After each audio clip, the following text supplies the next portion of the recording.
Buenas noches. Disculpen por todo. Oh, hermano, yo te voy a fastidiar toda la noche porque disculpen por toda la demora. Yo cuando hago una clase, yo baso todo en PowerPoint. Porque mi deseo era involucrarlos en el estudio, no simplemente hablar yo.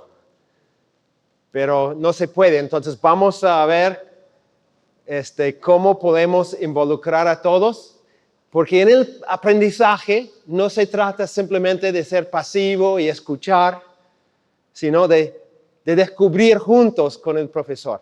Y eso es lo que quiero en esta noche.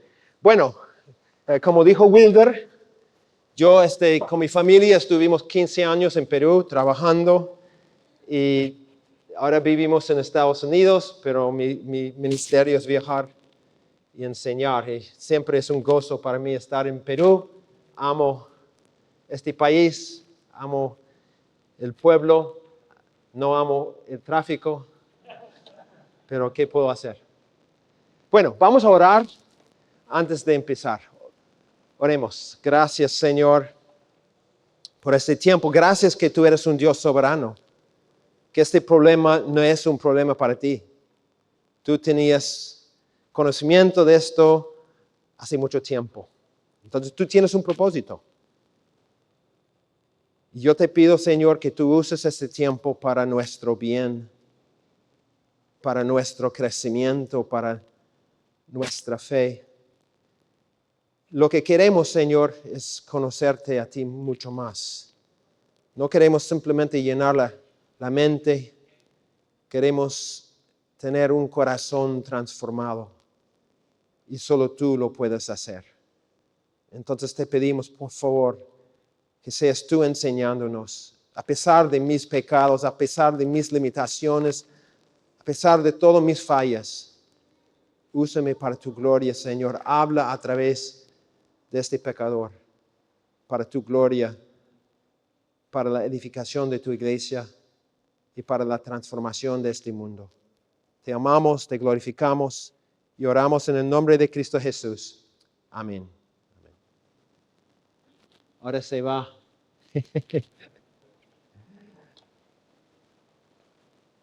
El gran defensor de la fe, Atanasio, escribió en el siglo IV estas palabras.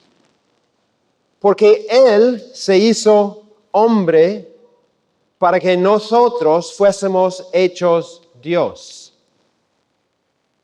Otro gran padre de la iglesia, Basilio de Cesarea, escribió también en el siglo IV estas palabras.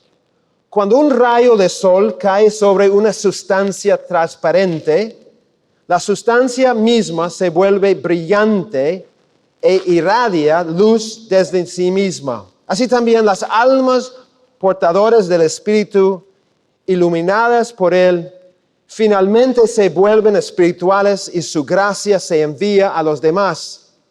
De aquí proviene el conocimiento del futuro, la comprensión de los misterios, la comprensión de las cosas ocultas, la distribución de los dones maravillosos, la ciudadanía celestial, un lugar en el coro de los ángeles, el gozo sin fin en la presencia de Dios, llegar a ser como Dios y el más alto de todos los deseos, convirtiéndose en Dios. Gregorio Nacianceno, el gran teólogo también del siglo IV, escribió estas palabras. Seamos como Cristo es, ya que Cristo se hizo como nosotros. Seamos dioses por Él, ya que Él se hizo hombre por nosotros. Una cita más, para incomodar a todos un poquito más.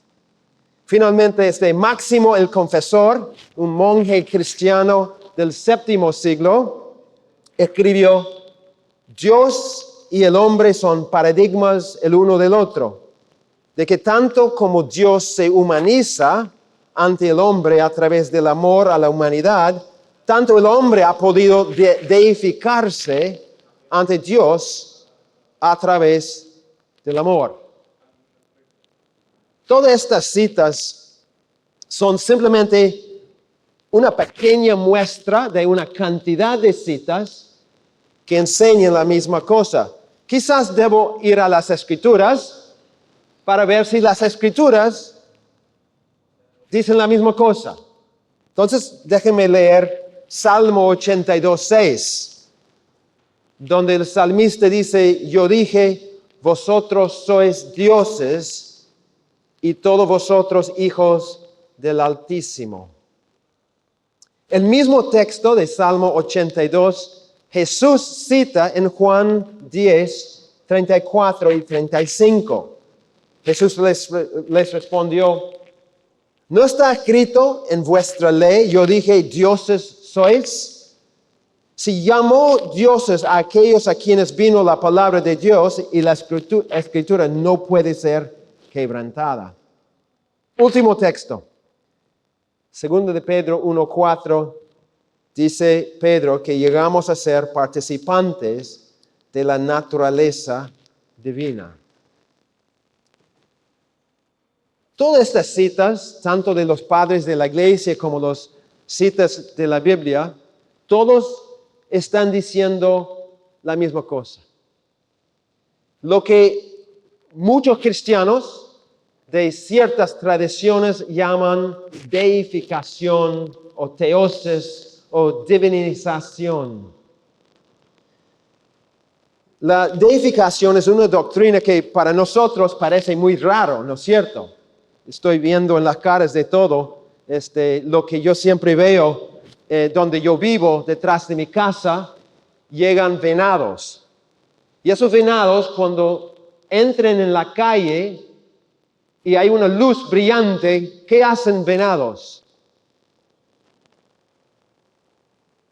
Así es lo que estoy viendo en este momento. No saben qué pensar. Bueno, esta doctrina parece muy raro para nosotros, pero para otras tradiciones, especialmente una tradición como la Iglesia Ortodoxa Oriental, esta doctrina de la deificación es una doctrina muy importante. De hecho, para ellos es la doctrina más céntrica, mucho más céntrica que, por ejemplo, la justificación por la fe es para muchos cristianos en la actualidad.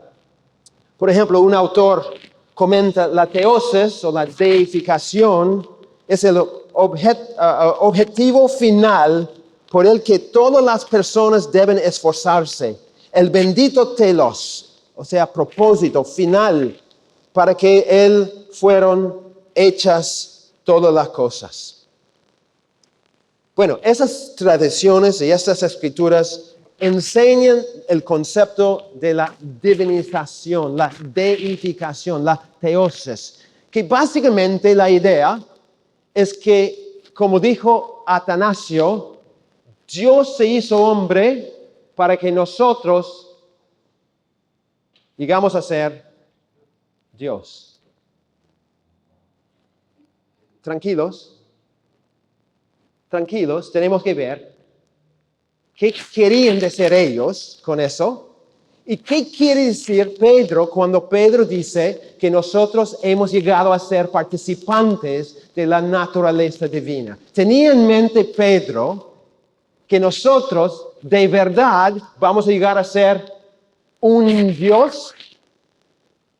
¿O tenía en mente otra cosa?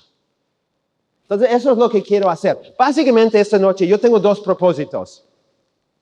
Primer propósito es aprender juntos, todavía voy a ver cómo podemos hacerlo, aprender juntos cómo hacer una buena exégesis, o sea, un buen estudio de un texto bíblico. Mi deseo era marchar paso por paso a lo largo del texto para explicar los detalles y visualizar el proceso de la interpretación. No sé si podemos lograrlo en esta noche, pero vamos a intentar.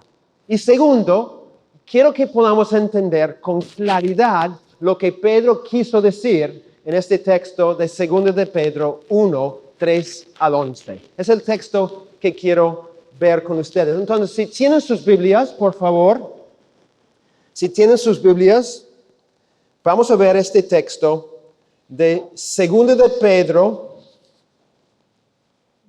1, 3 a 11.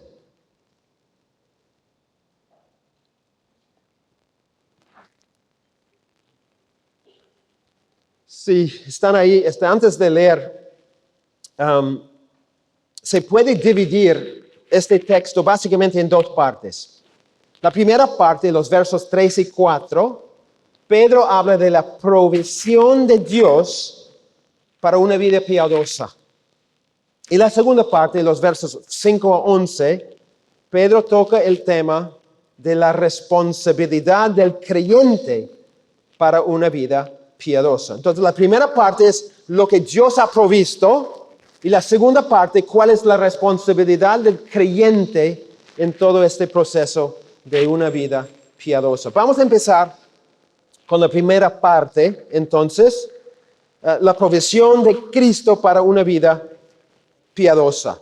El texto dice, como todas las cosas que pertenecen a la vida y a la piedad nos han sido dadas por su divino poder, mediante el conocimiento de aquel que nos llamó por su gloria y excelencia, por medio de las cuales nos han dado preciosas y grandísimas promesas, para que por ellas llegases a ser participantes de la naturaleza divina, habiendo huido de la corrupción que hay en el mundo a causa de la concupiscencia. La primera cosa que debo decir es, tú y yo debemos reconocer qué tan complejo es este texto, ¿no? Leyéndolo, notas que es un texto muy complicado. De hecho, la gramática es una gramática muy compleja. Entonces hay varias traducciones y varios intentos de entender cómo organizar realmente las ideas de este texto. Me parece que la Biblia de las Américas es más clara y capta mejor la idea del texto, mejor que la Reina Valera en este caso. Dice esto, pues su divino poder nos ha concedido todo cuanto concierne a la vida y a la piedad. Gracias, no lo necesito. Mediante el verdadero conocimiento de aquel que nos llamó por su gloria y excelencia, por medio de las cuales nos ha concedido sus preciosas y maravillosas promesas, a fin de que por ellas lleguéis a ser participantes de la naturaleza divina, habiendo escapado de la corrupción que hay en el mundo por causa de la concupiscencia. Ok. 7 puntos que quiero compartir con ustedes a través de estos 2 versículos 3 y 4. 7 puntos. Una cosa que debo decir antes de entrar en los 7 puntos. Creo que es importante entender que Pedro en este texto usa lenguaje que era muy común en el mundo griego, el mundo filosófico del primer siglo. Él está usando un vocabulario que era recontra común entre los filósofos griegos. Por ejemplo, cuando él habla del divino poder, él está tomando una frase que era muy común aún entre los paganos, ¿no? Ellos usaban ese concepto frecuentemente. También en el texto vamos a ver que Pablo, todo es Pablo, ¿no? Que Pedro usa otros conceptos que eran muy comunes en el mundo antiguo. Naturaleza divina, por ejemplo. Hasta la palabra piedad. No eran palabras netamente cristianas, sino eran palabras religiosas. Palabras que se veía en los filósofos no creyentes. Pero ¿qué hace Pedro? Pedro toma esos conceptos y los transforma y Pedro da un contenido nuevo, un contenido cristiano. Entonces es importante entender eso. La segunda cosa que debo mencionar es que hay una ambigüedad en este texto acerca de si si Pedro está hablando, por ejemplo, cuando dice su divino poder, si está hablando de Cristo o de Dios. Hay una gran ambigüedad. No es claro. Luego él habla de el que nos llamó, ¿no? Nos salvó. Y también no es claro. ¿Tiene en mente a Cristo o tiene en mente a Dios? Yo creo que en este contexto él tiene en mente a Cristo. ¿Saben por qué? Miren lo que él dice en verso 1. Dice, Simón Pedro, siervo y apóstol de Jesucristo, a los que habéis alcanzado por la justicia de nuestro Dios y Salvador Jesucristo, una fe igualmente preciosa que la nuestra. ¿Captaron cómo él describe a Cristo? ¿Cómo describe a Cristo en este texto? Era una pregunta, por si acaso. ¿Cómo describe a Cristo en este texto? Dios y Salvador. Está usando una gramática que no se refiere a dos personas, Dios y el Salvador, sino él está hablando de Cristo, quien es el Dios y Salvador nuestro. Entonces, me parece que lo que Pedro tiene en mente es un deseo de afirmar desde el inicio de su carta la divinidad de Cristo. Y además, el antecedente más cercano gramaticalmente es Cristo. Entonces, cuando él habla del divino poder y el que nos llamó, creo que tiene en mente a Cristo. Eso es importante para entender entonces el enfoque de este texto. Ok, primer punto, la provisión de Dios para nuestra vida espiritual. Su punto es el contenido de su provisión. Pedro dice en verso 3, su divino poder nos ha concedido todas las cosas que pertenecen a la vida y a la piedad. Primera pregunta, ¿cuál es el contenido de la provisión de Cristo para nuestra vida espiritual? Según este texto, ¿cuál es su provisión para nosotros? ¿Qué dice el texto? Todas las cosas que pertenecen a la vida y la piedad. Dos comentarios. El primer comentario es que cuando él dice la vida y la piedad, no está hablando de dos cosas separadas. Me parece que él está usando una técnica literaria que se llama hendíades. Estoy hablando spanglish acá. Que es una técnica donde el autor junta dos palabras y conecta las dos palabras con la conjunción y. Por ejemplo, si yo digo carne y sangre, ¿qué quiere decir? Ser humano, es una persona. No separamos, hablamos primero de carne, después de sangre. Eso se llama endiadis. Es una técnica literaria donde el autor combina dos conceptos y los dos conceptos realmente se juntan para formar una sola idea. Entonces, cuando Pablo habla de la vida y la piedad, lo que está diciendo es la vida piadosa. Tiene en mente todas las cosas que tienen que ver con nuestra vida piadosa. Segundo comentario. Pablo dice a Pablo, tengo Pablo en la mente. Pedro dice que su divino poder nos ha dado todas las cosas necesarias. Dos preguntas en cuanto a esto para ustedes. Cuando él dice todas las cosas, nos han sido dadas. ¿Se refiere solamente a algunos de nosotros? ¿Solamente los más obedientes? ¿Solamente los élites? ¿Solamente los maduros? No. Pedro está diciendo que a todos nosotros, todo cristiano, Dios nos ha dado, o Cristo en este caso, nos ha dado todas las cosas necesarias para una vida piadosa. O sea, la idea es que no nos falta nada. A veces decimos a Dios, por favor, Dios, dame más. ¿No? Dame más de esto, dame más del otro. Yo soy débil, yo necesito. Y Pedro nos dice, en primer lugar, tenemos que entender que el poder de Cristo nos ha dado todo lo necesario. No nos falta nada.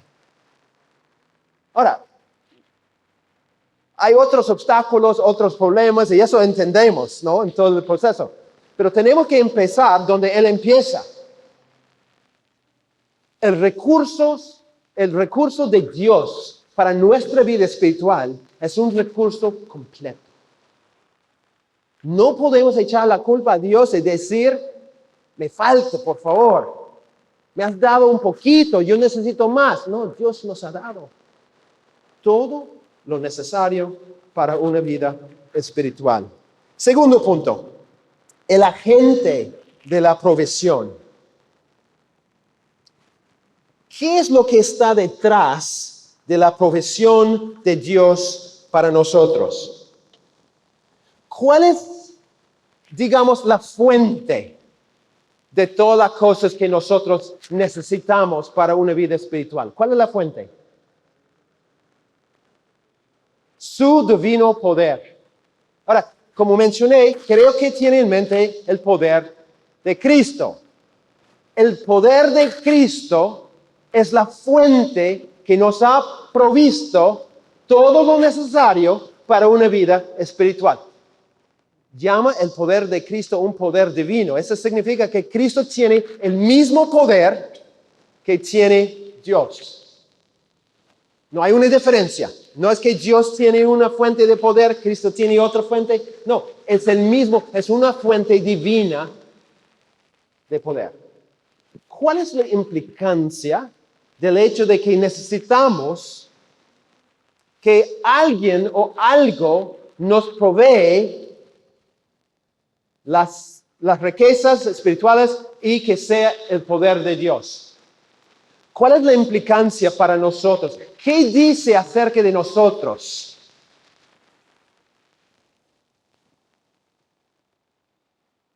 No una muy buena pregunta, ¿no? Estoy viendo que... ¿Qué quiere decir ese gringo? Mi punto es esto. Tú y yo no podemos autogenerar el recurso necesario para una vida espiritual. Yo no tengo inherente en mi ser los recursos espirituales para crecer. Yo puedo tener todas las ganas en el mundo, pero yo no tengo dentro de mí, tú no tienes dentro de ti los recursos ni el poder necesario para poder vivir una vida espiritual. Necesitamos que alguien nos dé lo que nos falta. Y ahí es donde Cristo mismo provee, por medio de su poder divino, todas las cosas necesarias para una vida espiritual. Me hace pensar en un texto muy interesante que se encuentra en 2 de Timoteo 2:1. 2 de Timoteo 2:1, Pablo dice a Timoteo, tú pues, hijo mío, esfuérzate en la gracia que es en Cristo Jesús. ¿Alguien ve una contradicción en ese texto? Ok, excelente, hermana. Esfuérzate en gracia. Generalmente cuando pensamos en gracia como un don, un regalo no merecido, ¿no? Entonces, ¿cómo voy a esforzarme en un regalo? Pero Pablo dice a Timoteo, Timoteo, tú tienes que ser diferente de los demás. Lo que tú tienes que hacer es esfuérzate, pero no en tu propio poder. Encuentra tu fuerza en la gracia de Cristo. La idea es esta. Nosotros tenemos una manguera, es invisible, es una metáfora, una manguera que nos conecta con Cristo.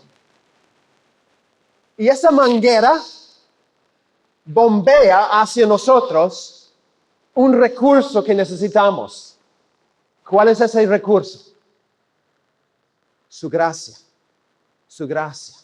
Entonces, esa gracia es lo que nos da la capacidad de vivir una vida cristiana, una vida piadosa. Entonces Pablo dice, esfuérzate, encuentra tu capacidad, no dentro de ti, porque dentro de nosotros no hay esa fuente. Encuentra tu capacidad en una fuente externa, y esa fuente externa es el mismo Cristo. Y a través de esa conexión con Él, encontramos la gracia. Y me parece que en este contexto la gracia tiene algo que ver con el poder de Dios. Pienso en 2 de Pedro 3:18, donde Pedro dice, creced en gracia. ¿Cómo puedo yo crecer en un regalo inmerecido? Un favor inmerecido. O sea, ¿cómo puedo crecer? No, en esos contextos la palabra gracia tiene la idea de una capacidad, un poder que Dios nos da. Entonces la idea es la fuente que nos capacita viene de Dios, viene de Cristo. No nace dentro de nosotros. Entonces, ¿cuál es la implicancia de eso para nosotros, para nuestra vida cristiana? El hecho de que la fuente de poder, la fuente de gracia, la fuente de los recursos que necesitamos viene de afuera y no desde adentro. ¿Cuál es la implicancia para nosotros? ¿Alguien? Ok, tenemos que depender de Dios. La postura principal de un cristiano en este tema tiene que ser dependencia. ¿No es cierto? Si yo soy independiente, es como cortar la manguera. Es como cortar la fuente. Y ahí estoy solo. Entonces, significa una dependencia de Él. Significa que yo tengo que acercarme a la fuente para poder mantener esa conexión donde encuentro los recursos necesarios.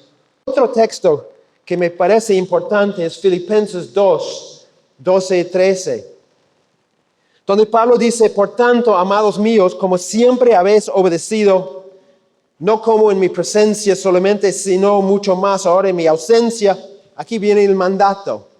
Ocupaos en vuestra salvación con temor y temblor. O sea, Pablo dice, vivan su salvación. Lleven a cabo su salvación. Haz una realidad en tu vida, tu salvación. Pero Pablo sigue y explica por qué.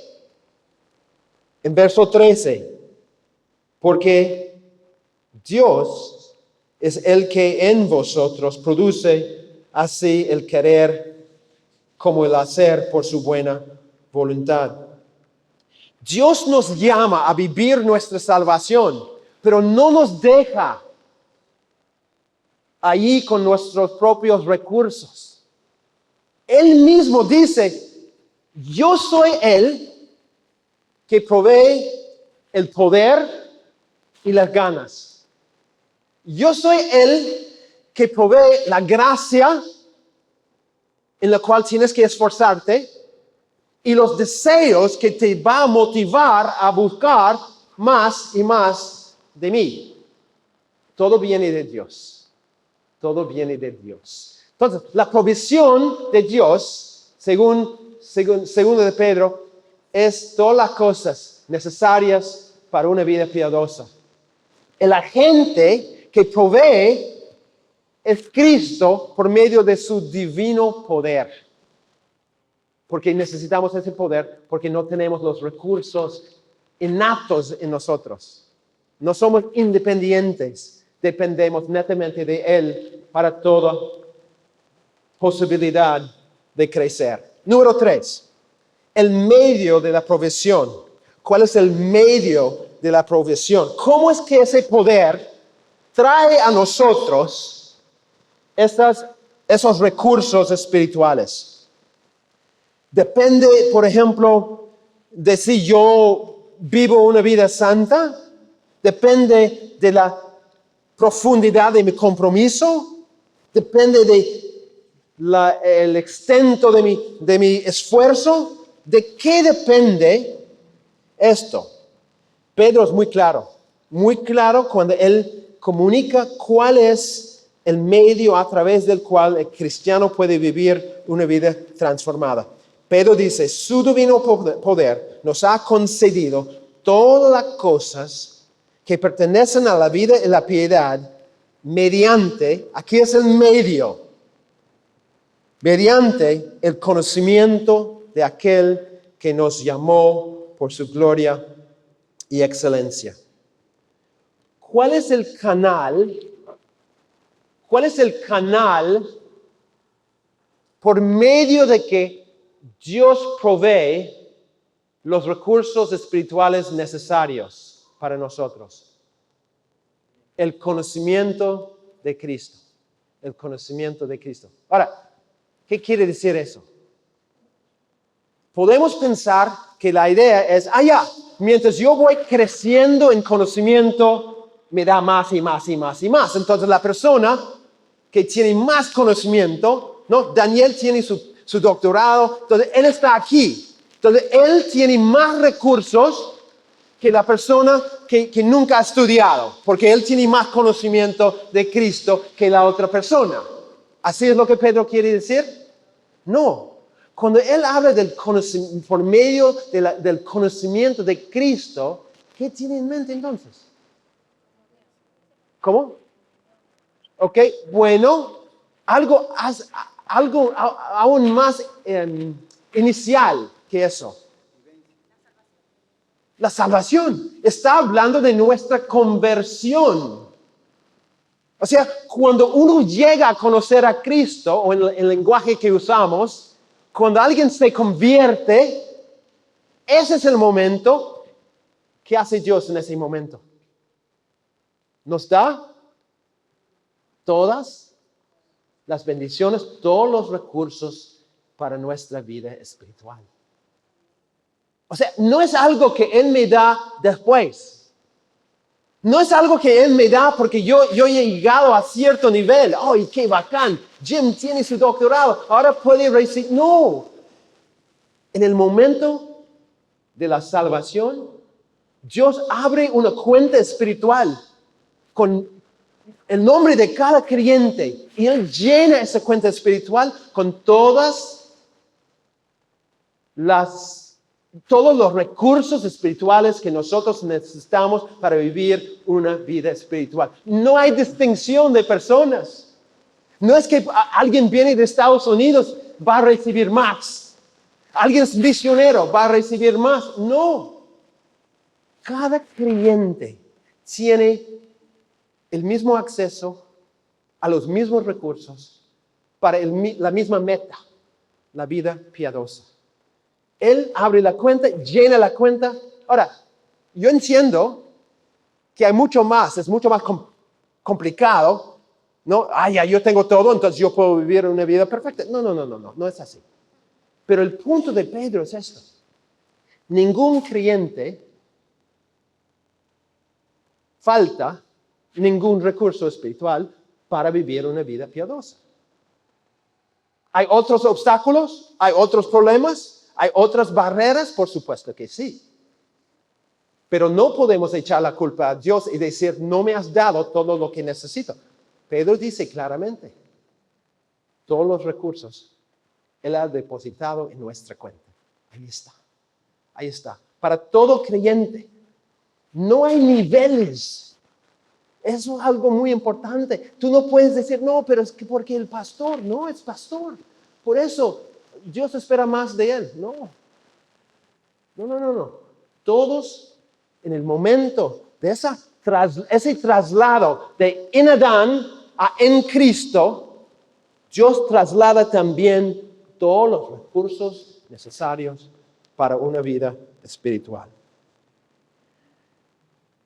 Yo pienso, por ejemplo, en Efesios 1, 3 y 4, donde Pablo dice, bendito sea el Dios y Padre de nuestro Señor Jesucristo, que nos bendijo, ¿qué dice? Con toda bendición espiritual en los lugares celestiales en Cristo, según nos escogió en Él antes de la fundación del mundo, para que fuésemos santos y sin mancha delante de Él. Otra vez, el punto de Pablo, el punto de Pedro, es que nosotros tenemos todo lo necesario para la vida espiritual. Todos los recursos Dios nos ha provisto. ¿Lo crees? ¿Lo crees de verdad? Es lo que la Biblia dice. Ahora, entiendo que tenemos que aprender a apropiar, tenemos que aprender a obedecer, tenemos que aprender muchas cosas, entiendo. Pero tenemos que empezar donde Pedro empieza, reconociendo los recursos que tenemos. Y tenemos todo lo que necesitamos para la vida espiritual.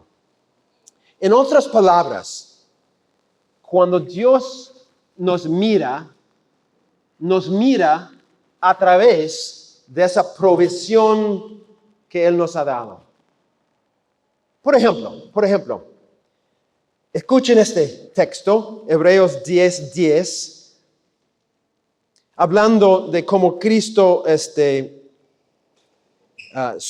siguió la voluntad de Dios. Dice, en esa voluntad somos santificados mediante la ofrenda del cuerpo de Jesucristo hecha una vez para siempre. Entonces mi pregunta, ¿santificación es un regalo de Dios o es un proceso? ¿Cuál es la respuesta? ¿Es un regalo de Dios o es un proceso? ¿Cuántos dicen proceso? ¿Cuántos dicen regalo?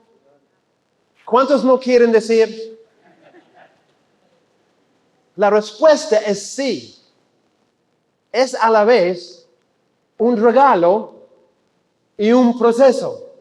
El momento que yo recibo a Cristo, Él me declara santificado. Es su regalo para mí. Por eso, ¿cuál es el nombre que la Biblia usa para los cristianos? Santos.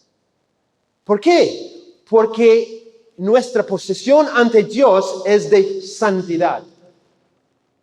Mi condición diaria, no necesariamente.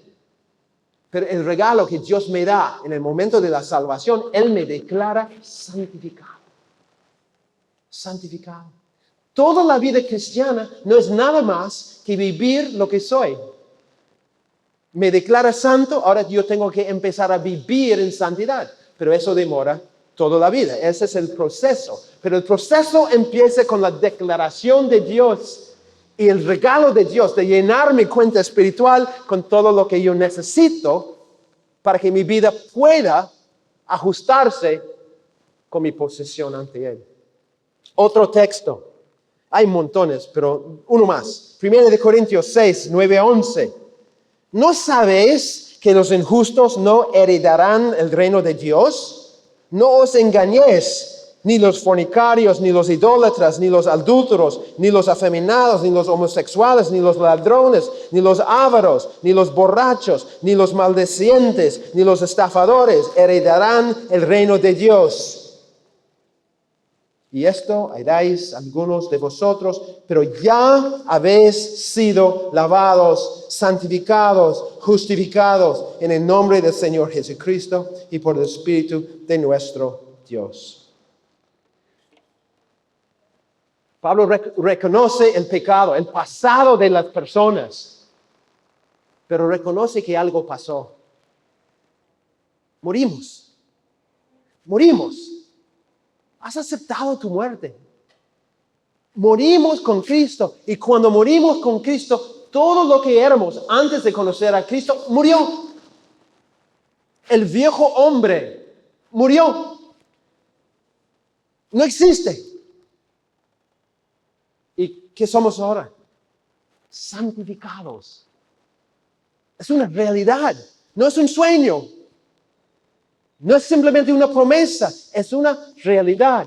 Él nos declara y nos regala santificación.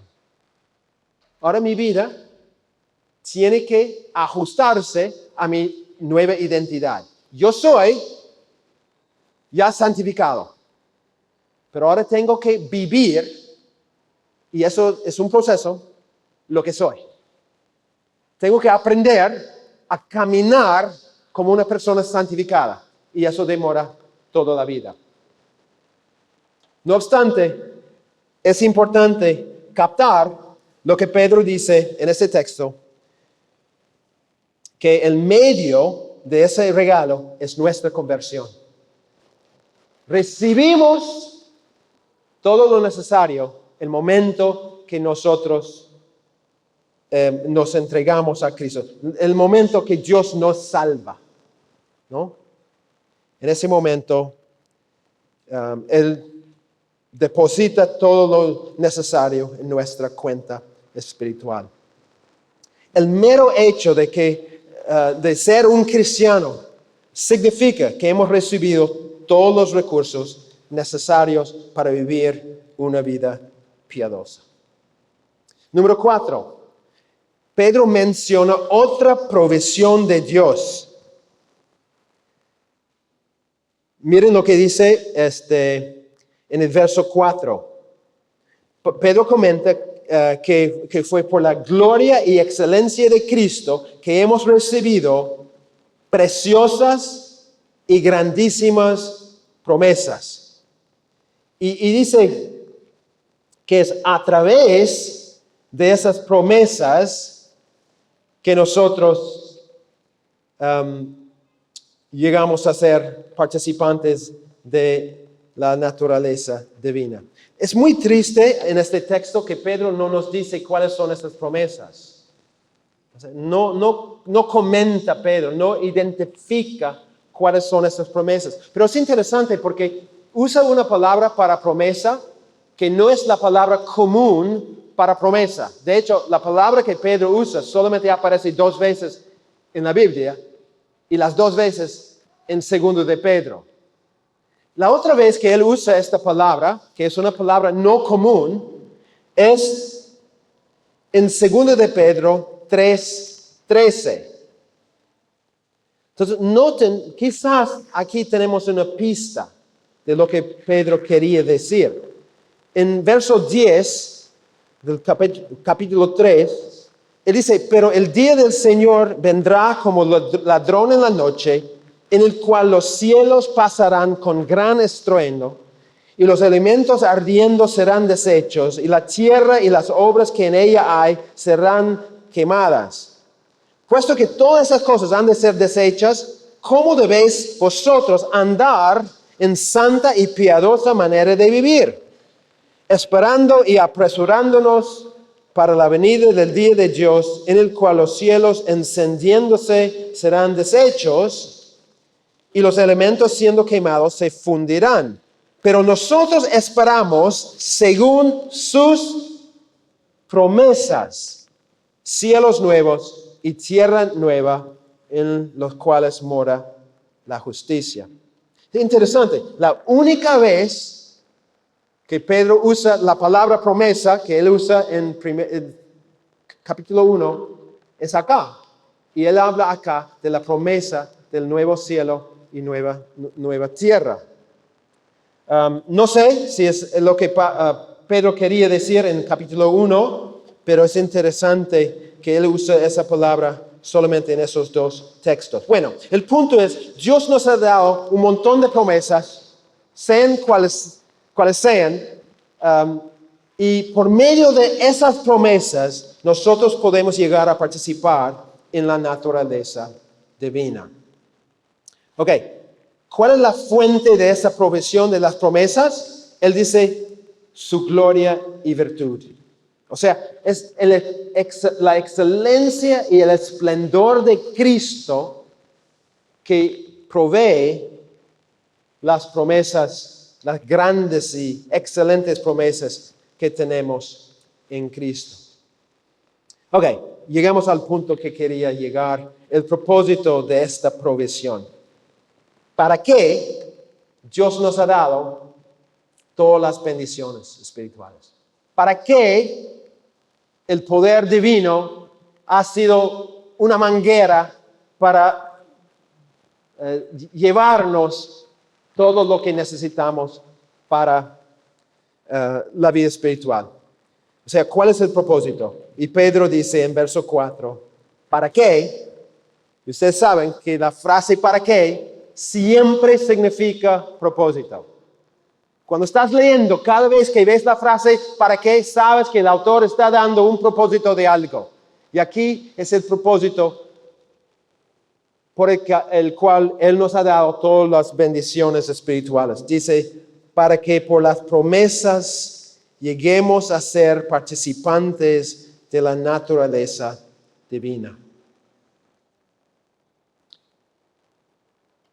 Aquí llegamos a la controversia. ¿Qué quiere decir participar en la naturaleza divina? Bueno, quizás puedo empezar diciendo lo que no significa. ¿Okay? Pedro no está diciendo que llegamos a tener o a ser la naturaleza divina. O sea, no llegamos a ser Dios. La distinción entre creador y criatura no se puede cruzar jamás. Son dos clases de seres totalmente diferentes. Entonces Pedro nunca dice que nosotros tenemos la naturaleza divina. No es una posesión que tenemos. Tal como la Biblia nunca dice que nosotros tenemos la imagen de Dios.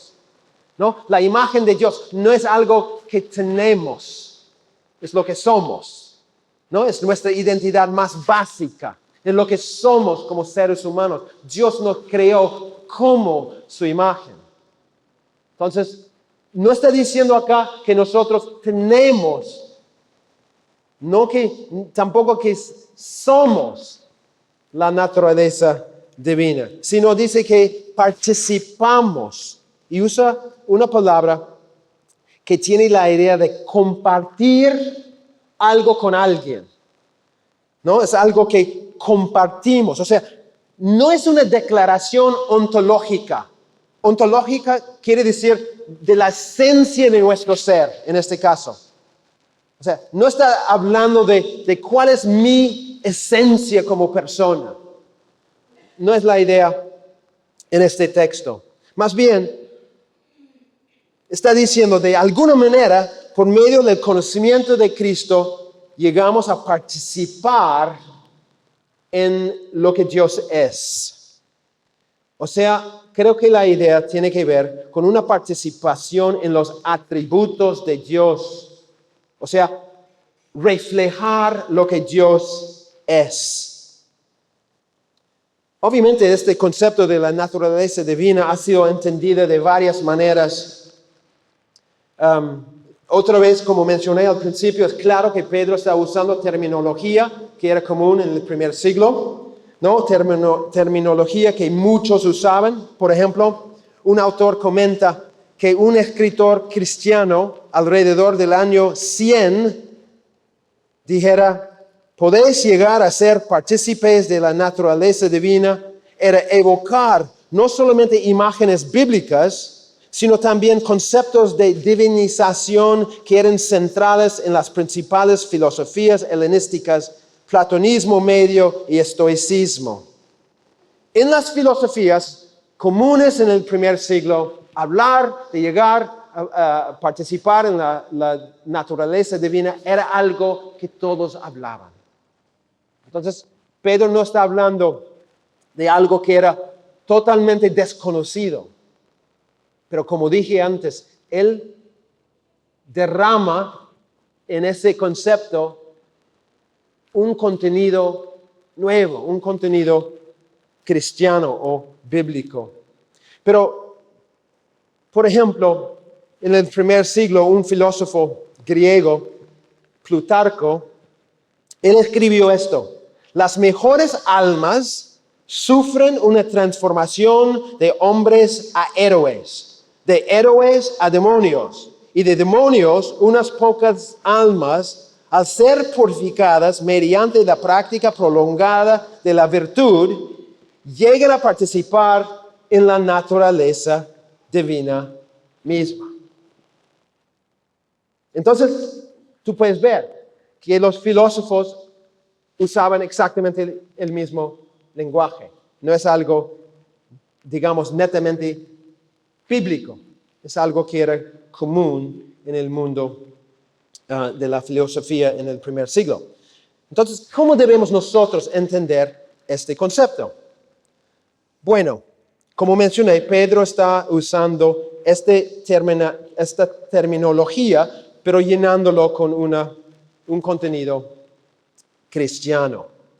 En primer lugar, es importante notar la relación entre divino poder, en verso 3, y naturaleza divina, aquí en el verso 4. O sea, la palabra traducida divina aparece solamente 3 veces en el Nuevo Testamento. Y Pedro la usa 2 veces aquí en este texto. Entonces, hay una relación entre el poder de Dios, el poder divino, y la naturaleza divina. Ser naturaleza divina es algo que solamente Dios puede decir. Participar en la naturaleza divina requiere el poder divino. Es una obra que Dios tiene que hacer. Más concretamente, yo creo que lo que Pedro tiene en mente acá tiene que ver con los atributos de Dios, las características que definen a Dios. O sea, no tiene en mente llegar a ser Dios, no tiene en mente llegar a tener la esencia de Dios, sino habla de un reflejo de Dios, de compartir ciertas características de Dios en nuestra vida y nuestro actuar. Un autor dice esto: en cierto sentido, los cristianos experimentan una cualidad o cualidades que Dios tiene.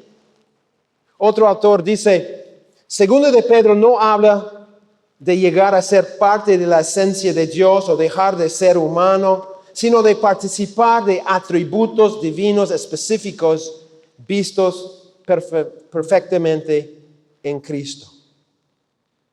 Entonces, la idea no es que yo llego a ser Dios, aunque muchos autores hablaban así, sino que yo llego a reflejar ciertos atributos, ciertas cualidades, ciertas características de Dios en mi vida. Por ejemplo, creo que algunos textos que podrían ilustrar este concepto sería útil considerar. Por ejemplo, 2 de Corintios 3:18. 2 de Corintios 3:18. Dice Pablo: por tanto, nosotros todos, mirando a cara descubierta, como en un espejo, la gloria del Señor, somos transformados de gloria en gloria en la misma imagen como por el Espíritu del Señor. ¿Se acuerdan de este texto, el trasfondo de este texto? 2 Corintios 3:18. ¿Se acuerdan cuando Moisés entraba en el tabernáculo? ¿Qué pasaba? Entraba y tenía comunión con Dios. ¿Y qué pasó? Su cara brillaba, ¿no? De la gloria de Dios. Y él salía del tabernáculo y fue donde estaba el pueblo de Dios y predicaba la palabra que Dios le dio al pueblo y después cubría su cara. Y la próxima vez que él entraba en el tabernáculo, descubrió su cara, tenía comunión con Dios, otra vez brillaba su cara, salía, predicaba la palabra al pueblo de Dios y después cubría su palabra. Pablo dice en este texto que nosotros no tenemos una cara velada, sino una cara descubierta. Y así reflejamos la gloria de Dios. Y estamos siendo transformados de gloria en gloria a la misma imagen. ¿Cuál imagen? La que estamos viendo. ¿Cuál es esa imagen? Es la imagen de Dios. Entonces Pablo está diciendo, la imagen de Dios, digamos, es la meta. Nos está llevando hacia un reflejo claro de la imagen de Dios. Pablo dice la misma cosa en Romanos 8. ¿Qué dice Romanos 8:28? ¿Se acuerdan? Todas las cosas nos ayudan a bien para los que aman a Dios. ¿Cómo sabemos? ¿Qué confianza podemos tener? ¿Qué certeza que podemos tener de que sí todas las cosas nos ayuden a bien? Pablo dice, yo tengo evidencia. Yo tengo confianza porque, miren lo que dice Romanos 8:29. Él dice, ¿por qué? O sea, aquí es la razón por la cual yo tengo una confianza plena de que todas las cosas me ayuden a bien. Los desastres, las derrotas, hasta el pecado. ¿Por qué? Porque él dice, porque a los que antes conoció, también los predestinó. ¿Para qué? Para que fuesen hechos conformes a la imagen de su Hijo, para que Él sea el primogénito entre muchos hermanos. El punto de Pablo en ese texto es, todas las cosas nos ayudan a bien. Y la certeza de que eso es verdad es el hecho de que antes de la fundación del mundo, Dios ya nos conoció. Marcó de antemano una meta para nosotros. ¿Cuál fue esa meta? Conformidad a la imagen de Cristo. O sea, es una decisión eterna de Dios que su pueblo llegue a la meta de conformidad a la imagen de Cristo. Esa es la meta. Esa es participar en la naturaleza divina. Es ser una persona, digamos, reformada. Una persona que Dios moldea, que Dios transforma para que tenga un reflejo claro de Cristo. Y para nosotros, si estamos en Cristo, es una garantía. Hermanos, hermanas, tú puedes equivocarte, tú puedes caer, tú puedes tener derrotas, tú puedes sufrir. Pero si tú estás verdaderamente en Cristo, su promesa, su garantía es que tú vas a llegar a la meta. Sí o sí, nosotros vamos a llegar a conformar la imagen de Cristo. Ok. Casi tiempo para un break. Casi. Wilder está, por favor, Jim, apúrate.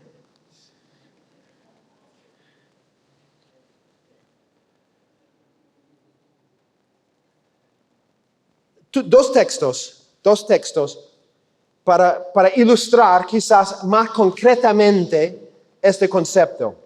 Efesios 5, 1 y 2.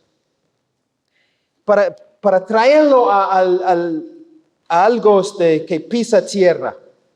Pablo dice en Efesios 5, 1, sed pues imitadores de Dios como hijos amados, y andad en amor como también Cristo nos amó y se entregó a sí mismo por nosotros, ofrenda y sacrificio a Dios en olor fragante. O sea, Pablo dice, cuando un creyente refleja el amor de Dios en su vida, cuando mi vida brilla con el amor de Dios, y yo llego al punto donde yo perdono, donde yo expreso un amor sacrificial, estoy imitando a Dios. Estoy compartiendo de alguna forma un atributo de Dios, una virtud que Dios tiene. Un ejemplo más.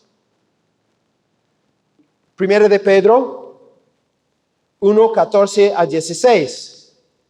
Pedro dice, como hijos obedientes. Una pregunta. Cuando él dice como hijos obedientes, ¿está exigiendo la obediencia? No. ¿Qué está diciendo? Que es nuestra identidad.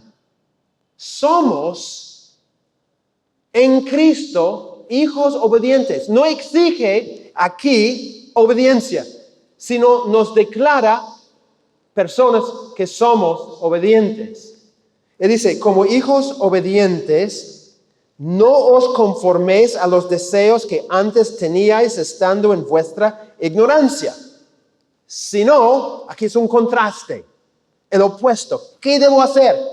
Como aquel que os llamó es santo, sed también vosotros santos en toda vuestra manera de vivir, porque escrito está, sed santos, porque yo soy santo. ¿Cuál es el llamado de Pedro en este texto? Llegar a reflejar en nuestras vidas, en nuestra conducta, la santidad de Dios. Dios es santo y nos llama como hijos suyos, como hijos obedientes, nos llama a reflejar la misma santidad en vuestra conducta, es lo que dice, nuestra manera de vivir. Santidad no es algo en el cielo, no es algo así. Santidad es algo muy práctico. Y cuando nosotros llegamos a reflejar en nuestra conducta diaria la santidad de Dios, estamos participando en un atributo de Dios, estamos reflejando una característica de Dios. Eso es lo que Dios desea y es nuestro gran privilegio por medio del conocimiento de Cristo y por los recursos que Dios ha puesto en nuestra cuenta, llegar a reflejar esas cosas. Ok, último punto. No te preocupes. Último punto antes del break. Hay una realidad que está debajo de toda esta provisión inicial que Dios nos ha dado. Una realidad que tenemos que tomar en cuenta. El verso 4 agrega al final esta frase. Habiendo huido de la corrupción que hay en el mundo a causa de la concupiscencia. Otra vez, pregunto, Pedro en este texto está exhortándonos a huir de la corrupción. No, exactamente. No está exigiendo que nosotros huyamos de la corrupción. Noten lo que dice, habiendo huido. O sea, ¿cuál es el punto? ¿Cuál es la verdad de nosotros? Ya hemos escapado de la corrupción. Su punto es, como creyentes, ya hemos escapado no de la presencia de la corrupción. vivimos en Perú. ¿No es cierto? Es igual en mi país. Es igual en todo lugar. Hay corrupción. No obstante, Pedro dice que hemos huido de la corrupción que está en el mundo por la concupiscencia, o sea, por los deseos malos. Interesante, la palabra concupiscencia traduce una palabra en griego que aparece como 40 veces, creo que 37 veces en el Nuevo Testamento. 3 veces significa algo positivo. Todos los demás es algo negativo. Acá es algo negativo, ¿no es cierto? Hay deseos que teníamos en nuestra ignorancia, o sea, deseos que teníamos como no creyentes. Esos deseos hacen batalla dentro de nosotros.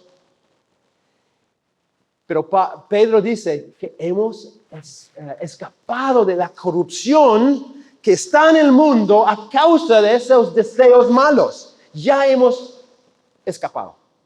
¿Cómo es que hemos escapado? ¿En qué momento escapamos?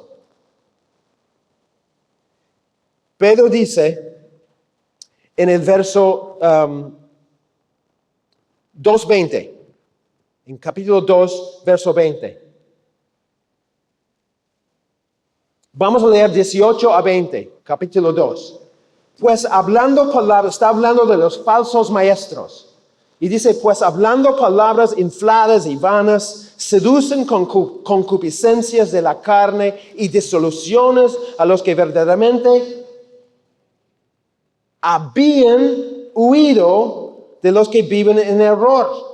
Les prometen libertad y son ellos mismos esclavos de corrupción, porque el que es vencido por alguno es hecho esclavo del que lo venció. Ciertamente, si habiéndose ellos escapado de las contaminaciones del mundo por el conocimiento del Señor y Salvador Jesucristo, enredándose otra vez en ellas son vencidos, su postrer estado viene a ser peor que el primero. ¿Cuándo es que ellos escaparon de la corrupción? ¿En qué momento? ¿Qué dice el texto? Por el conocimiento del Señor y Salvador Jesucristo. En otras palabras, en nuestra conversión, nosotros escapamos de la esclavitud, de la corrupción que hay en el mundo. Tú no tienes que ser un esclavo a la mugre que está alrededor. Tú no tienes que ser un esclavo a todas las tentaciones e influencias de esta cultura popular. Tú no tienes que ser un esclavo a los pecados que tenías en tu vida anterior. No tienes que ser esclavo. ¿Por qué? Escapaste. ¿Cuándo? Cuando recibiste a Cristo. No escapamos de la influencia de esas cosas, pero hemos escapado de la autoridad de esas cosas. La mugre de este mundo no tiene un derecho sobre ti. No tiene ningún derecho para gobernar tu vida, para infiltrar tu vida. Nosotros podemos decir no. Podemos rechazar. Podemos decir no. Porque según este texto ya hemos escapado. Somos libres de su autoridad sobre nosotros. Ok, voy a resumir los versos 3 y 4. Después vamos a tomar un break de 2 minutos, ¿no? No. Hay comida y creo que hay ají de gallina y lomo fino. Ok, un resumen de este texto. Cristo ha dado a sus hijos todo lo necesario para poder vivir una vida piadosa. El creyente, por haber conocido a Cristo y en base a la provisión de Dios y las promesas preciosas que Él le ha dado, ha escapado de la autoridad de la corrupción y ahora puede llegar a ser más como Cristo. Creo que esa es la idea. Nosotros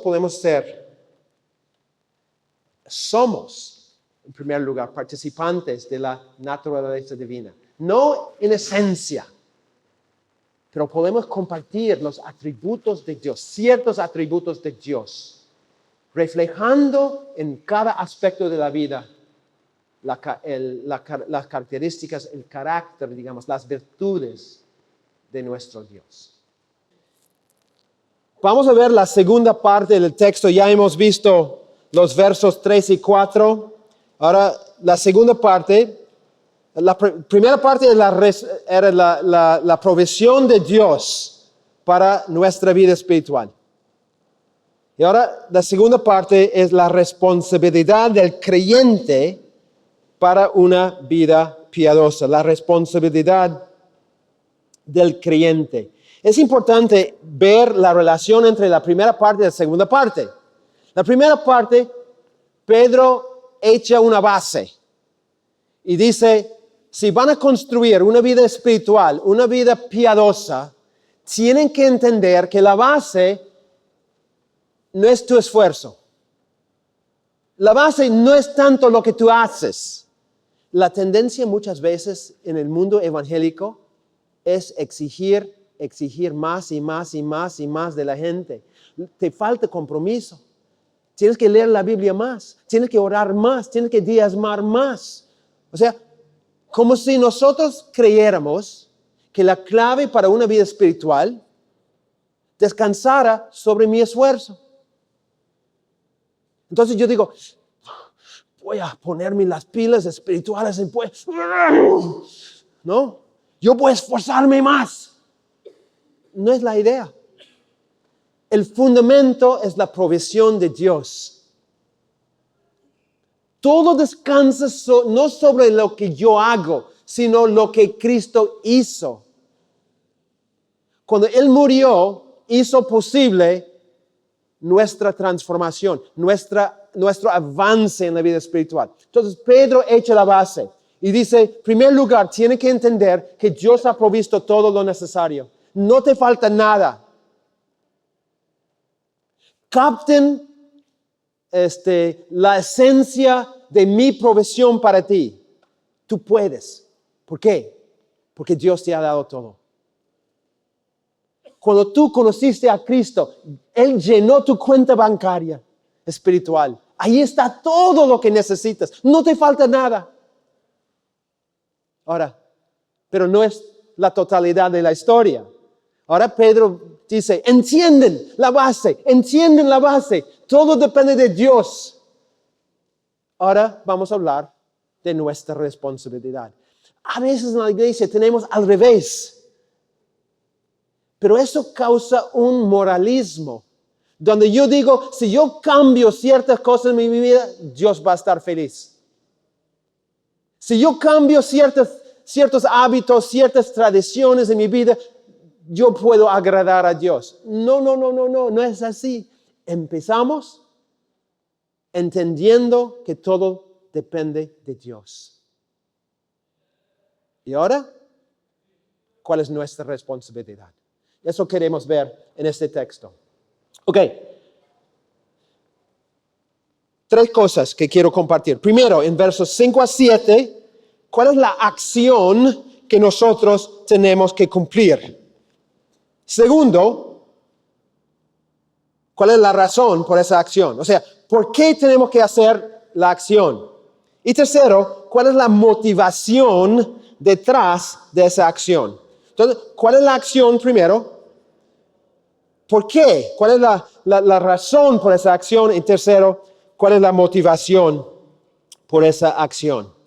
Entonces, viendo los versos 5 a 7, Pedro empieza también poniendo toda diligencia por esto mismo. ¿Qué quiere decir Pedro con esto? ¿Cuál es su punto? Bueno, en primer lugar, su punto es que hay una clara expectativa que el creyente va a participar activamente en el proceso. Dice que el creyente tiene que involucrarse en el proceso de esa vida piadosa. Tampoco, o sea, la base es Cristo, la base es lo que Dios hizo, pero eso no significa una vida pasiva. No significa, voy a descansar. Que haga todo Dios. No, Pedro dice, tenemos también que poner toda diligencia. Es decir, tenemos que hacer todo lo necesario para que podamos participar activamente en este proceso. Pregunto, ¿quién transforma una vida? ¿Quién transforma una vida? Dios. Yo no puedo transformar mi vida. Solo Dios puede transformar la vida. Pero Dios transforma la vida a través de medios. Él usa medios para transformar.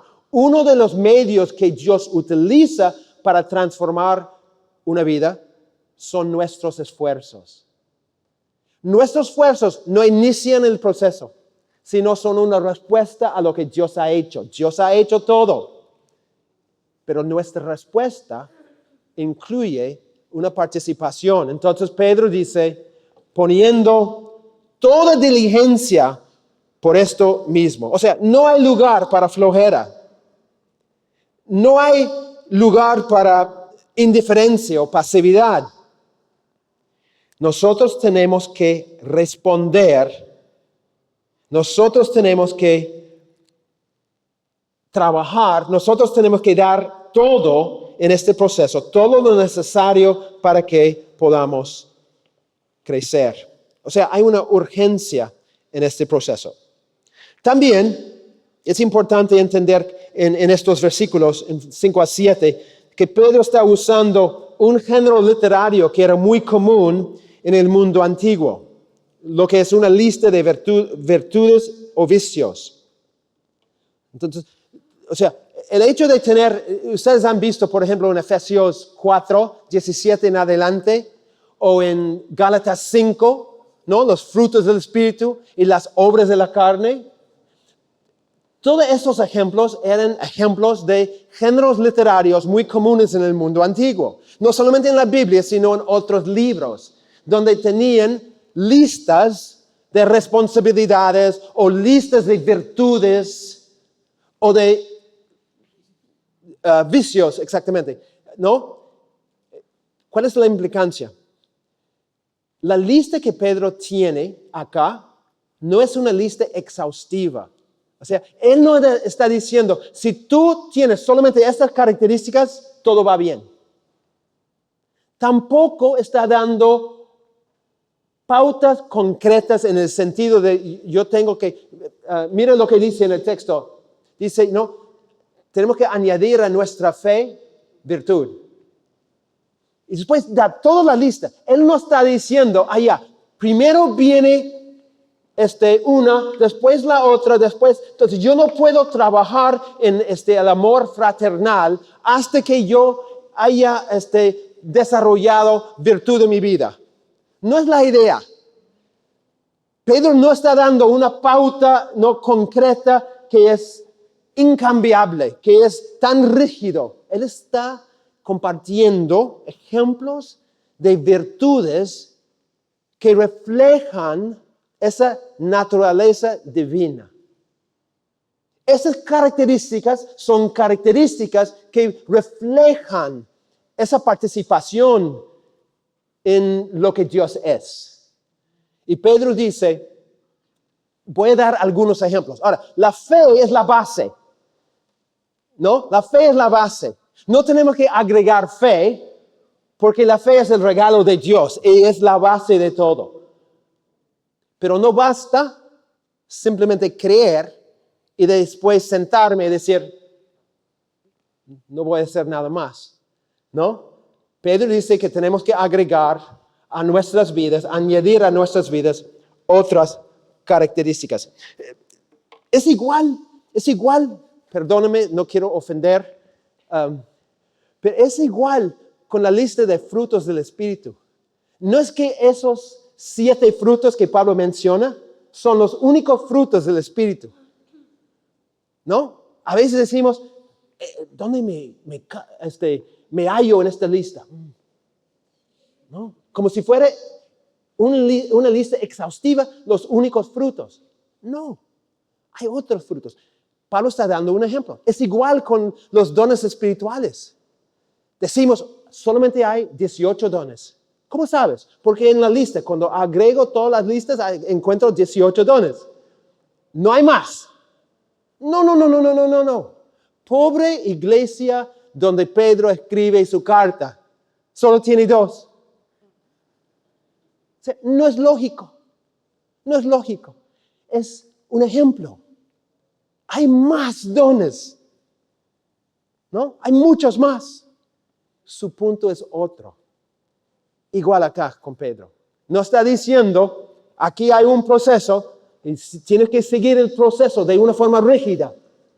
No es la idea. No es la idea. Ok, ¿cuáles son algunas de las virtudes? No voy a definir todo. Empiezo con fe. Fe simplemente es confianza en Cristo. Es la virtud más fundamental de todo, porque es la base. Todo empieza con fe. Si no tenemos fe, significa que no conocemos a Dios. No podemos agradar a 2 semanas hablando en español. Tengo que volver a mi casa para hablar el lenguaje celestial. No podemos agradar a Dios sin fe. No podemos avanzar sin fe.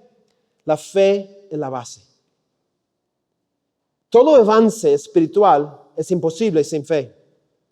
Cuando yo estaba haciendo mi tesis doctoral, me sorprendió un montón ver la centralidad de fe en la transformación espiritual.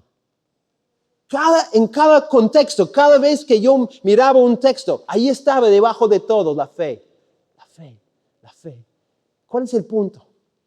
Dios ha puesto en mi cuenta espiritual todas las cosas necesarias para la vida y la piedad. Si yo no lo creo, ¿cómo voy a apropiar esas cosas? Pablo dice en Romanos 6 que yo he muerto con Cristo. Yo he muerto al pecado. Si yo no lo creo, ¿cómo puedo yo apropiar los beneficios de esto? Entonces, todo empieza con fe. Todo empieza creyendo lo que Dios dice es verdad. Teniendo confianza en Él. Es el fundamento de todo. Segundo, Pedro dice que necesitamos agregar virtud, excelencia moral. Es la misma virtud que Pedro menciona en 1:3 como una característica de Cristo.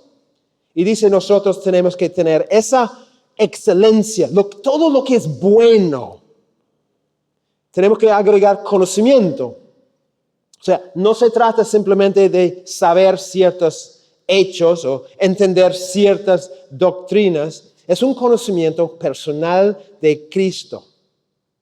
Es un conocimiento personal de sus enseñanzas. Es conocimiento de la voluntad de Dios, lo que le agrada a Dios, lo que Dios desea de nosotros. Pero es más que eso también. Es un conocimiento que debe afectar todo en mi vida. Debe impactar cómo vivo, mis relaciones, mis actitudes, o sea, la totalidad de mi vida.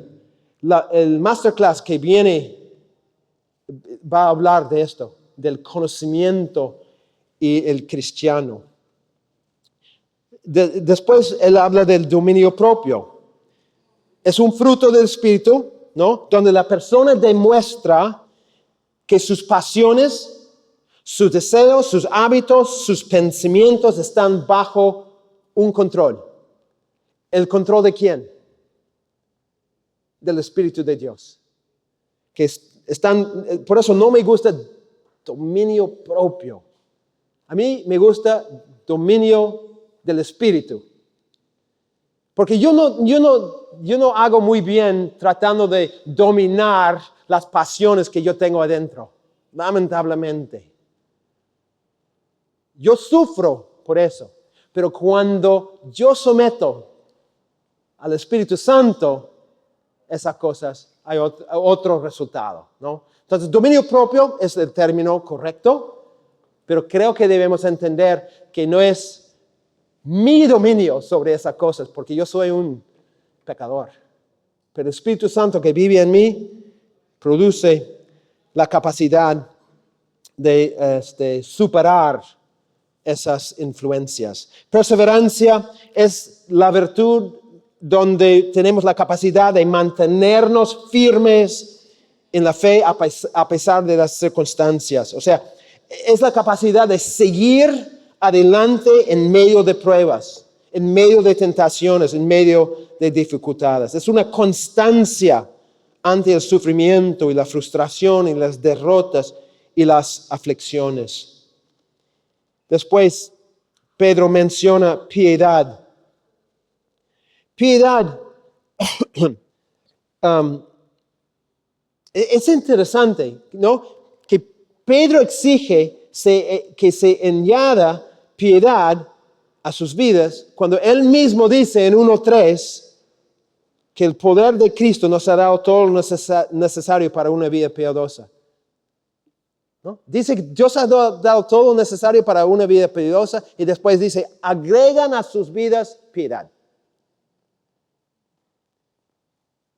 La provisión de Dios es real, pero eso no significa que yo digo, ya tengo todo, no tengo que hacer nada.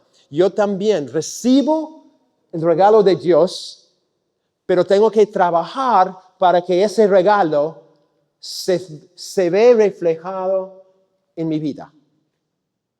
Que pueda vivir lo que Él me ha dado, que sea una realidad en mí. Ok.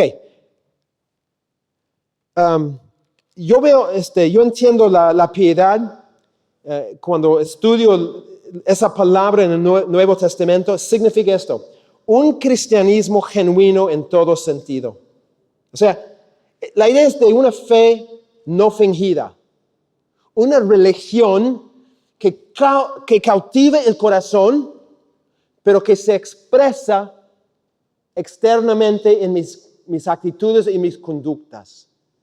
Es un cristianismo verdadero, piedad. Un cristianismo que cautiva el corazón, pero se refleja en toda la vida, todas las áreas de la vida. Después, amor fraternal, es obvio lo que significa, ¿no? Un afecto sincero para los demás cristianos, por ejemplo.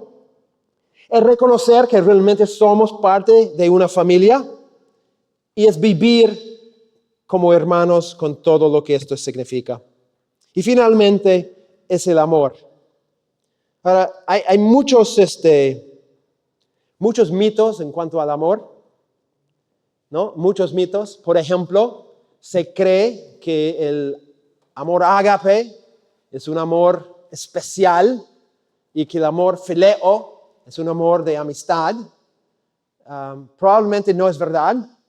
Si tú examinas la evidencia, el uso de esas palabras, lo que encuentras es que en muchos contextos son sinónimos.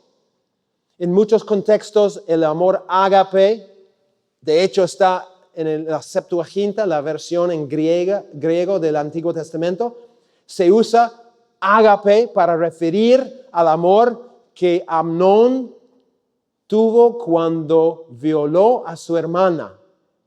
No me parece un amor especial, sacrificial, amor de Dios. ¿No es cierto? Entonces, hay muchos mitos que dicen que el ágape es un amor especial, que fileo es solamente una amistad. No es así. No es así. O sea, lo que es especial del amor no es la palabra que se usa, sino es el contexto en el cual se usa. Porque generalmente el contexto refleja la clase de amor que es. Un amor sacrificial, un amor que viene de Dios, un amor que refleja el carácter de Dios. Entonces, no pongamos sobre una palabra toda esa carga, sino sobre el contexto en el cual encontramos la palabra. Bueno, el amor verdadero es un amor sacrificial, es un amor que no se fija en la dignidad del objeto.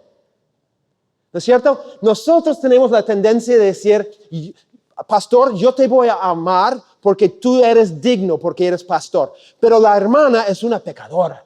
¿Saben lo que la hermana hizo? Les voy a contar. No.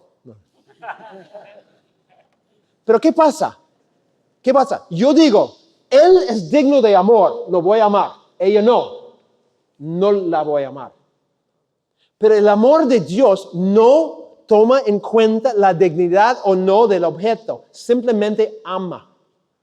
Ama a los objetos que no son dignos.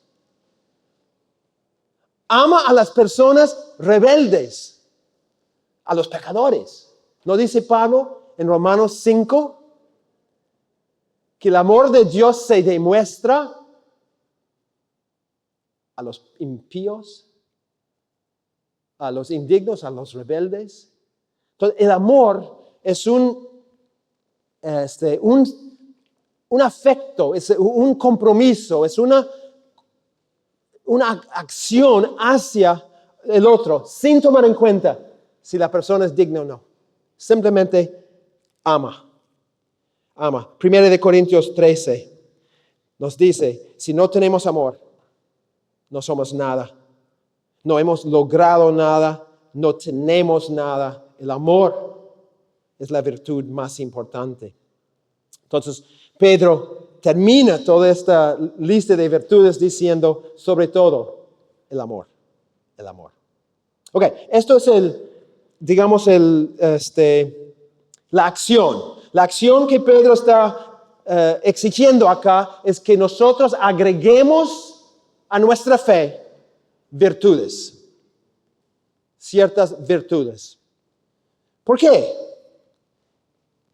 Pedro explica en los versos 8 y 9. Él dice, primero, que la presencia de estas virtudes en nuestras vidas demuestra una vida espiritual vigorosa y creciente. Mira lo que Pedro dice. Dice, porque si estas cosas, ¿cuáles son estas cosas? Las virtudes que él menciona. Si las virtudes que acabo de mencionar en 5 a 7 están en vosotros y abundan, es decir, si ustedes están agregando a sus vidas esas virtudes y estás siguiendo un crecimiento, no es que ya hice eso, ya amé una vez, ¿no? Ya busqué conocer una vez. No, él está diciendo que seamos, ¿cómo? Constantes. O sea, estaba tratando de pensar en una palabra, ¿no? Una persona, tan apasionada que siempre está buscando más y más y más y más. Es la idea.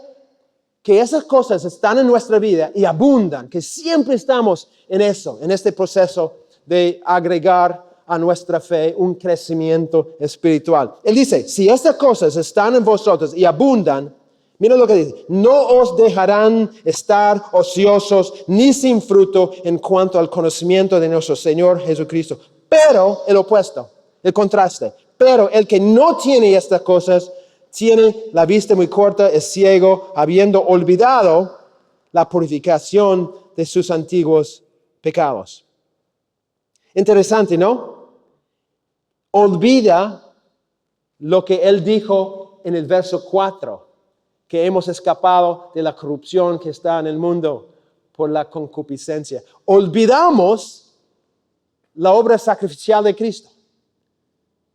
Si no seguimos constantes agregando las virtudes a nuestra vida. Si no trabajamos, ¿no?, para crecer en todo esto, Pedro dice, es como una persona que ha olvidado que Cristo perdonó sus pecados.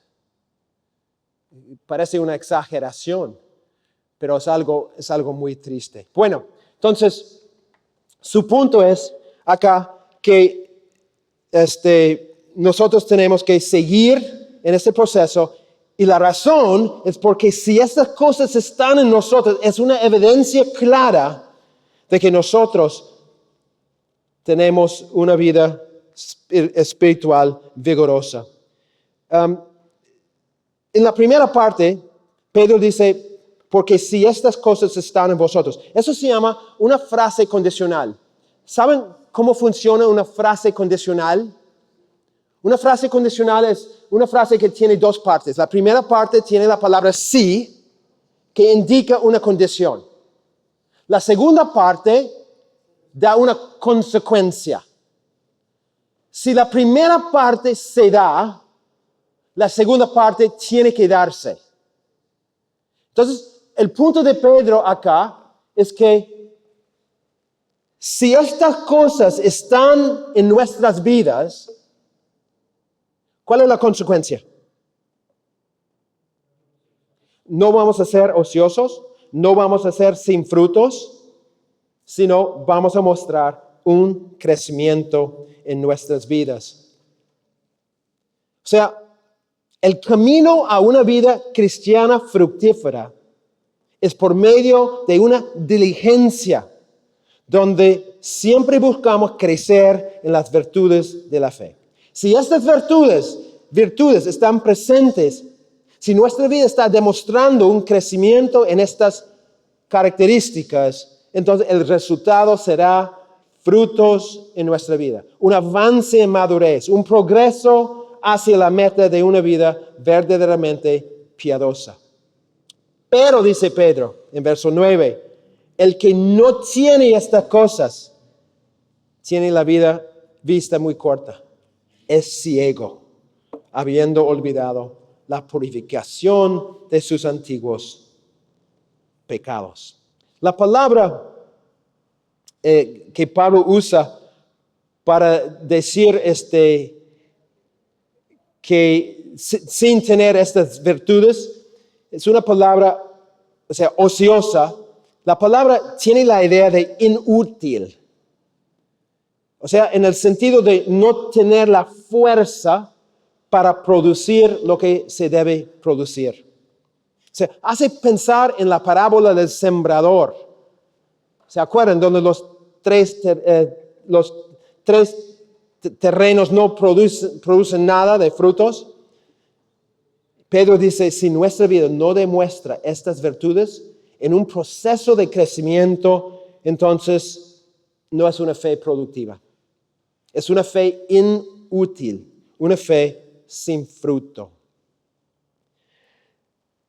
Pedro agrega, como mencioné, olvidando la purificación de sus antiguos pecados. O sea, la persona vive como si todavía viviera bajo el control y la autoridad del pecado. Y ese es un gran problema con muchos cristianos. No reconocen que han sido librados del poder del pecado en sus vidas. No la presencia del pecado, no la influencia del pecado, pero la autoridad concreta del pecado. El pecado no tiene derecho de gobernar mi vida, no tiene derecho de ser mi dueño.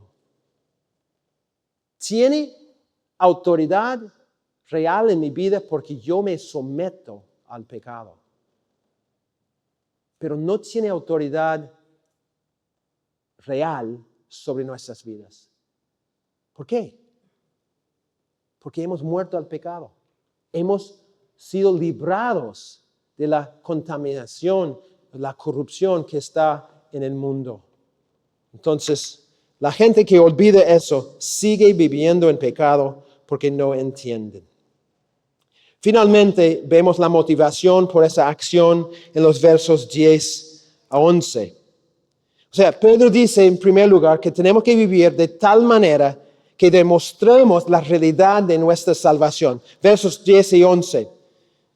Aquí es una consecuencia, una aplicación muy concreta. Pedro dice, por lo cual, hermanos, o sea, estoy llegando a una conclusión aquí. Tanto más procurad hacer firme vuestra vocación y elección. ¿Por qué?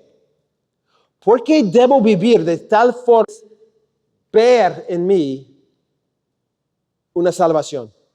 Pedro dice, porque haciendo estas cosas no caeréis jamás. Porque de esta manera os será otorgada amplia y generosa entrada en el reino eterno de nuestro Señor y Salvador Jesucristo.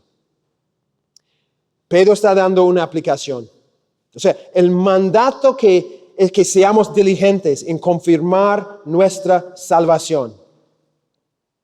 Es lo que Pedro quiere decir con procurar hacer firme vuestra vocación y elección. No está hablando de vocación en el sentido de trabajo o de dones. Está hablando de vocación de salvación. Y está diciendo, haz claro que tú eres un cristiano. Demuestra a través de tu vida que eres un cristiano. O sea, es un llamado a la iglesia a poner toda diligencia, a esforzarse en confirmar nuestra salvación. No ganamos nuestra salvación por medio de nuestra conducta, pero demostramos la realidad de nuestra salvación por nuestra conducta. Nadie se salva por obras, pero nadie se salva sin obras. Las obras no nos salvan, pero si no tenemos obras, ¿con qué cara podemos decir que tenemos una fe salvadora? Ponemos las obras en su lugar. ¿Son esenciales para salvación? Sí, en el sentido no que nos salvan, sino en el sentido de que son una demostración de una fe que salva. Pedro dice, vivamos en la forma que demostremos que nuestra salvación es real.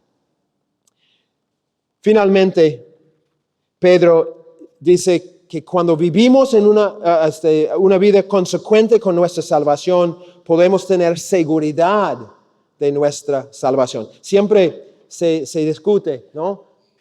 ¿La salvación se puede perder o no? No voy a entrar en el tema. Pero Pedro dice en este texto que si nosotros vivimos consecuentes con nuestra salvación, podemos tener seguridad de nuestra salvación. ¿Por qué? Dice Pedro en 11, de esta manera os será otorgada amplia y generosa entrada en el reino eterno de nuestro Señor y Salvador Jesucristo. La persona que vive su fe de una manera diligente y constante, la persona que va creciendo en las virtudes de Cristo, esa persona va a tener una entrada segura al reino de Dios. El punto de Pedro es que los que son diligentes en afirmar su salvación por medio de una vida consecuente, ellos van a experimentar una verdadera seguridad en su fe y van a disfrutar de una gran bienvenida gloriosa en el reino de Dios en la consumación de la historia. Si tú no tienes seguridad de tu salvación, puede ser porque no estás viviendo consecuente con tu salvación. Puede ser. Puede ser porque eres ignorante de las bendiciones y las promesas de Dios en cuanto a tu salvación. O sea, puede ser. Pedro dice, si nosotros vivimos en esta manera, podemos estar seguros de nuestra entrada en el reino de Dios. Seguridad depende, o sea, la confianza de seguridad, mejor dicho, depende de una vida consecuente con el Evangelio. O sea, no gano mi salvación por vivir una vida consecuente, pero demuestro la realidad de mi fe. Y cuando mi fe se demuestra de esa forma, produce en mí una confianza en las promesas de Dios. Y yo descanso sobre sus promesas. Y allí produce en mí cierta seguridad. Ok, quiero terminar. Y hay muchos que quieren que yo termine también. con algunos puntos principales como resumen. Primero, Cristo nos ha dado todo lo necesario para que vivamos una vida verdaderamente piadosa.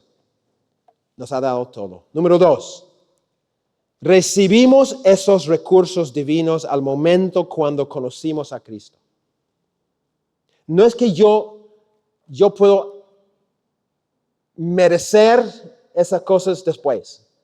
Cristo dice, mira, si te comportas bien, tengo un premio para ti.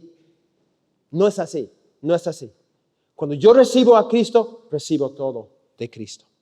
Cristo número 3, nos ha otorgado por su gran majestad y la excelencia de su carácter una variedad de maravillosas promesas para que por medio de esas promesas podemos participar con otros creyentes en la naturaleza divina, en ciertas características y atributos de Dios. 4, participar en la naturaleza divina tiene la idea de ser participante en algunos de los atributos de Dios. Número 5, Pedro menciona algunos de esos atributos en los versículos 5 a 7. 6, el hecho de que hemos recibido todo lo necesario para una vida piadosa significa que tenemos la responsabilidad de vivir consecuente y de esforzarnos en crecer en esa salvación. 7, el creyente debe ser diligente en practicar las virtudes de Cristo en su vida. Un paréntesis. La cosa que me frustra de este texto es que Pedro no me enseña cómo agregar esas virtudes a mi vida. No hay una fórmula mágica, no hay 6 pautas, 6 claves para agregar a mi fe, virtud, etcétera, etcétera. Pero yo creo que lo que, por lo menos en las cartas de Pablo, encontramos es que tenemos que practicar ciertas virtudes en nuestra vida, en dependencia del Espíritu Santo. Entonces, por ejemplo, el amor. Empieza orando que Dios produzca en tu vida su amor. Tenemos que ir más allá, ¿no? Que simplemente orar, por eso la primera pauta. Es oro todos los días para que yo pueda mostrar en mi vida ese amor. No sentir el amor, sino vivir el amor. Es la primera pauta. Después yo trato de encontrar formas de mostrar ese amor, aun cuando no quiero. ¿No? Yo digo, a la hermana no me cae bien, ¿no? La hermana no me cae bien, pero yo sé que yo tengo que amarla. Entonces yo busco oportunidades para mostrar un amor hacia ella, aun cuando dentro de mí yo digo, no quiero. Cuando surge en mí el deseo de chismosear o de tratar mal, inmediatamente, Señor, ayúdame a amar a ella. Y busco una manera concreta de mostrar ese amor a ella. ¿No? Es una práctica de la virtud. Probablemente hay más pautas, y ustedes probablemente tienen un montón de ideas, pero mi punto es, ahí empezamos. Tratamos de practicar la virtud, hasta que la virtud sea algo que es normal en mi vida. Ok, número no sé qué. Número 8. Si nuestra vida, voy terminando, no te vayas. Si nuestra vida demuestra estas virtudes y un crecimiento en ellas, entonces vamos a ser fructíferos en el conocimiento de Cristo. Número 9, como consecuencia el creyente tiene que vivir de tal forma que confirma la realidad de su salvación. Y finalmente, número 10, si nuestra vida demuestra estos frutos, entonces tendremos la plena seguridad de una entrada gloriosa en el reino de Cristo. Creo que es más o menos lo que Pedro está tratando de comunicar en este texto.